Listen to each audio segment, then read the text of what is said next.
নিজের ভুল বুঝতে পেরে এবার ছুটির কাছে ক্ষমা চাইলো ওই জয়শঙ্কর বাবু। হ্যাঁ বন্ধুরা, আমরা এমনটাই দেখতে পারবো প্রত্যেকটা সিরিয়ালের পরবর্তী পর্বে। অভিকে অনেক কষ্টেই উদ্ধার করেই ছুটি নিয়ে আসে কোর্টে, এবং সেখানে আসার পরেই কোর্টে সকলের সামনে এমন প্রমাণ পেশ করে অভি, যার কারণে সমস্ত সত্যিটা সকলের সামনে চলে আসে।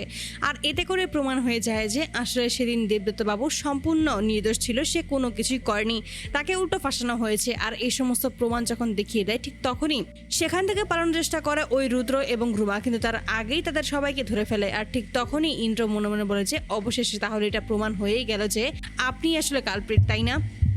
অথচ আমি আপনাকে বিশ্বাস করেছিলাম, আমি আপনাকে ভালোবেসেছিলাম, আমি আপনাকে বারবার করে বলেছিলাম যে দেখুন, আপনার যদি এখানে সত্যিই কোনো হাত থেকে থাকে বা আপনি সত্যি কিছু করে থাকেন তাহলে আপনি আমাকে জানিয়ে দেবেন, কিন্তু না, আপনি আমাকে কোনো কিছুই বলেননি, একবারও বুঝতে দেননি যে আপনি এই সমস্ত কিছু করেছেন। তার মানে ছুটি আরবি ঠিক কথাই বলতো, আপনি শুধুমাত্র নিজের স্বার্থের জন্য সবাইকে ব্যবহার করেন। আমি আজকে বুঝতে পেরেছি যে আমি কত বড় ভুল করেছি। অনেক আগেই যদি আমি এই সত্যিটা অভিহার ছুটিকে জানিয়ে দিতাম তাহলে অনেকটা উপকার হয়ে যেত, এতটা হ্যাসেল ওদেরকে পোহাতে হতো না। আর এই সমস্ত ভেবেই নিজেকে দোষারোপ করতে থাকে ইন্দ্র। অপরদিকে অভির এই অবস্থা দেখেই নিজেকে আর ধরে রাখতে পারে না ইন্দ্র। ঠিক তখনই অভির কাছে ছুটে আসে, তখন ইন্দ্রকে বলে যে তুই একটু বস, আমি ঠিক আছি।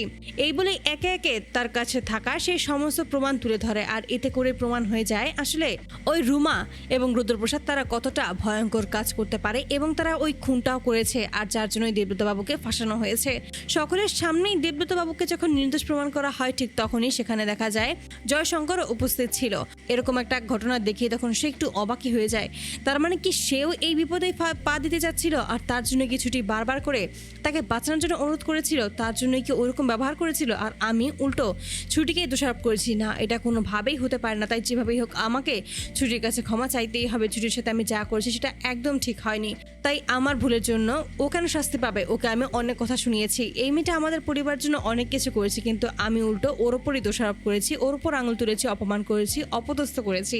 কিন্তু আমি আর এ সমস্ত কিছু করব না, ওর কাছে আমায় ক্ষমা চাইতেই হবে। অন্যদিকে সমস্ত সত্যি প্রমাণ হয়ে যাওয়ার পরেই ইন্দ্র চুপ হয়ে যায়, সে আর কোনো কথাই বলতে পারে না। অপরদিকে ওদেরকে অ্যারেস্ট করতে বাধ্য হয়। আর যখনই সমস্ত কোর্টের কাজ শেষ হয়ে যায়, ঠিক সেই মুহূর্তেই ছুটির কাছে আসে অভির বাবা, আর তখনই বলছে আমাকে তুমি ক্ষমা করে দিও মা, আমি সত্যি বুঝতে পারিনি যে তুমি আমাদের পরিবারের ভালোর জন্য আমাকে তখন আটকাতে চাইছিলে ওই রুমা আর রুদ্রর কাছ থেকে।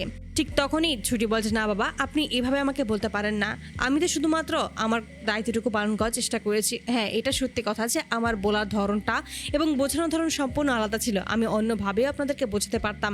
আপনারা কেনই বা প্রথমে আমার কথা শুনে বিশ্বাস করবেন বলুন তো? আমাকে আপনারা কতদিনই বা চেনেন, আর আপনার বিজনেসের ব্যাপার যেহেতু ছিল সেহেতু আপনার জায়গা থেকে আপনি একদম ঠিক ছিলেন, আপনার কোনো ভুল ছিল না। কিন্তু তবুও বারবার করে জয়শঙ্কর ক্ষমা চায় ছুটির কাছে, আর বলছে তুমি আমাকে ক্ষমা করে দিও, সত্যি আমার ভুল হয়ে গেছে। আর যখনই এই সমস্ত কিছু হিরোর দেখতে পায় তখনই সে বুঝতে পারে যে সত্যি এই মেয়েটা অনেকই ভালো। সে কখনোই কারো কোনো ক্ষতি করতে চায়নি এবং কখনো কারো উপকার ছাড়া অপকার করার চিন্তাও করতে পারে না। তো বন্ধুরা, তোমরা কি চাও যেন এবার এভাবেই নিজের ভুল বুঝতে পেরেই যেন ছুটির কাছে ক্ষমা চায় জয়শঙ্কর? অবশ্যই তোমরা তোমাদের মতামত কমেন্ট বক্সে জানতে ভুলো না। ধন্যবাদ।